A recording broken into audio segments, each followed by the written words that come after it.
नमस्कार दोस्तों, मेरा नाम है डॉक्टर सी मित्र और आज हम बात करेंगे इंडिया में अवेलेबल कोविड-19 वैक्सीन के बारे में। तो इंडिया में कौन कौन से वैक्सीन अवेलेबल है? इंडिया में कोविड-19 के 3 वैक्सीन अवेलेबल हैं।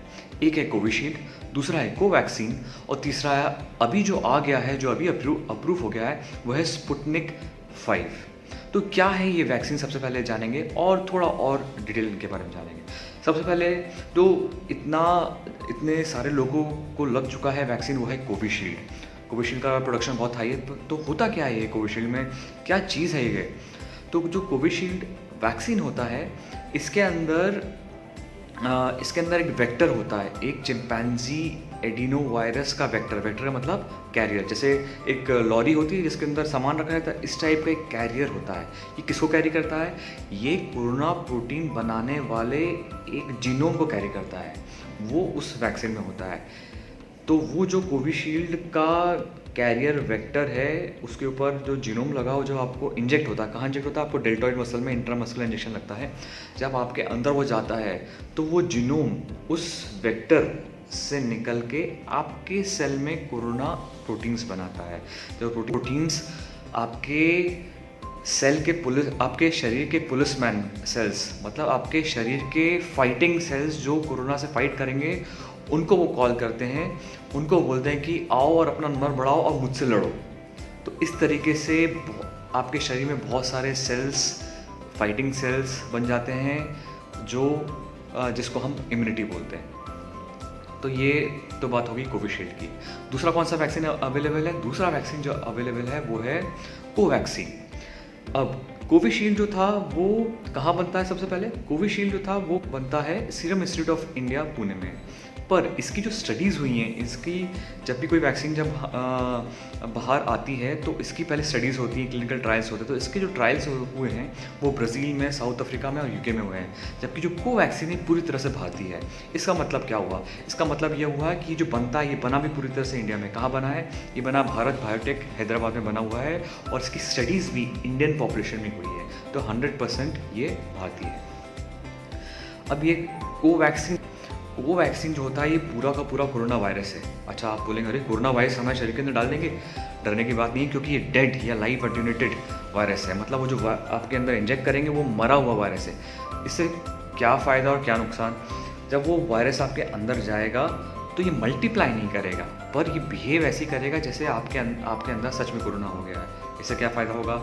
इससे वो फिर से आपके शरीर के अंदर जो इम्यून सेल्स होंगे, जो पुलिसमैन सेल्स होंगे, उनको कॉल करेंगे, बोलेंगे आओ मुझसे लड़ो, है ना, आओ मुझसे पंगा लो। तो आपके शरीर के जो फाइटिंग सेल्स हैं और जो फाइटिंग इम्यूनोग्लोबुलिन्स हैं, वो आके वो बढ़ेंगे और आपकी इम्यूनिटी बढ़ जाएगी। तो ये होगी कोवैक्सीन।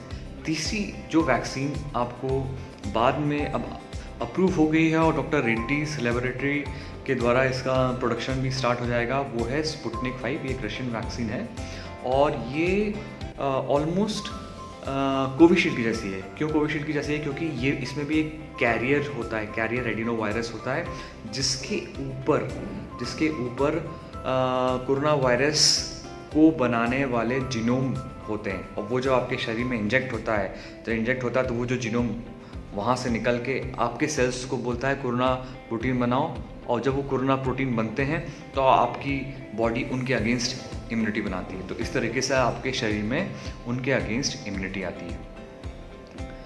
अब दूसरी बात करते हैं। चलो ठीक है, आप गए, आपने वैक्सीन लगवा ली, तो इसकी कितनी एफिकेसी होती है? और एफिकेसी से पहले एफिकेसी की वर्ड होता क्या है? एफिकेसी का मतलब ये है कि अगर 100 लोगों में ये वैक्सीन लगी है, तो फॉर एग्जांपल कोविशील्ड की एफिकेसी बोलते हैं 70% है, तो 70 लोग में अच्छी एंटीबॉडीज़ बनेंगी, 30 लोगों में एंटीबॉडीज़ नहीं बनेंगी। इसका ये मतलब है कि अगर उन 70 लोगों में कोरोना का वायरस आता है, तो या तो उनमें डिजीज़ होगी नहीं। डिजीज़ मतलब आप उनके अंदर कोरोना वायरस तो जा सकता है, उसको रोकना तो बहुत मुश्किल है, पर वो डिजीज़ प्रोड्यूस नहीं करेगा, वो बीमारी प्रोड्यूस नहीं, वो वहीं अंदर ही अंदर रह के हमारे बॉडी के जो फाइटिंग सेल्स, इम्यूनिटी है, उसको मार के रहेंगे। मतलब एसिम्प्टोमेटिक फॉर्म में निकल जाएगा, मतलब हॉस्पिटलाइजेशन रेट कम हो जाएगा, मतलब मोर्टेलिटी या मौतें कम हो जाएंगी 70% लोगों में। कोविशील्ड में ये आंकड़ा 70% है, कोवैक्सीन में ये आंकड़ा 80% है, स्पुतनिक 5 है उसमें ये आंकड़ा 91% है। मतलब एफिकेसी सबसे अच्छी स्पुतनिक 5 की है, फिर कोवैक्सीन की है, फिर कोविशील्ड की है। पर इसका मतलब ये नहीं कि आप एक वैक्सीन के लिए वेट करें, जो वैक्सीन अभी है उसको लगवाना है। ठीक, ये बात हो गई एफिकेसी की। अब बात करते हैं डोजिंग की। कितनी डोजेज होती हैं? सारी वैक्सीन जितनी है ना, सबकी डोज 2 होती हैं, एक्सेप्ट फॉर जॉनसन जो इंडिया में नहीं। तो आपको बस ध्यान देना, दो डोज लगती हैं। अब कितना इंटरवल होता है? कोविशील्ड जो थी, कोविशील्ड और कोवैक्सीन में सब में अभी कुछ समय पहले तक ये था कि पहली डोज लेने के, अब कोविशील्ड ने अपना टाइम पीरियड बढ़ा दिया है। सेकेंड डोज कोविशील्ड में 6 to 8 week after first dose लगती है, जबकि कोवैक्सीन में 28 दिन बाद सेकेंड डोज लगती है। अब स्पुतनिक का भी जो सेकेंड डोज है वो 21 डेज़ के बाद लगता है। ठीक है, अब स्पुतनिक जो होता है, स्पुतनिक 5 क्या है? स्पुतनिक 5 भी ऑलमोस्ट कोविशील्ड जैसा है, पर इसमें फ़र्क क्या है?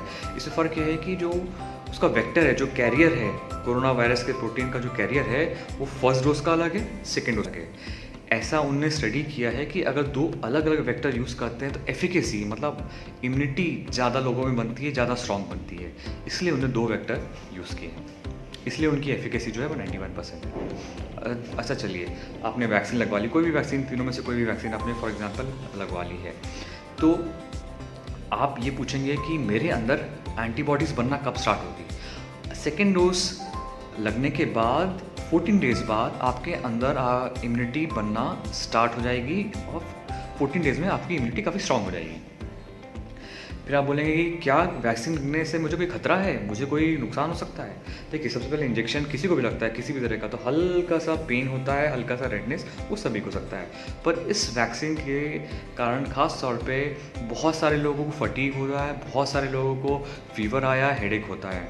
अब ये जो फीवर हेडेक है ये पहले दिन दूसरे दिन होता है, पर मेरे ही पहचान के बहुत सारे ऐसे लोग हैं जिनको 14 डेज़ बाद फीवर आया है, जिनको 14 डेज़ बाद सीवियर फटीग, बहुत ज़्यादा थकान लगती है, तो ये वैक्सीन के कारण है।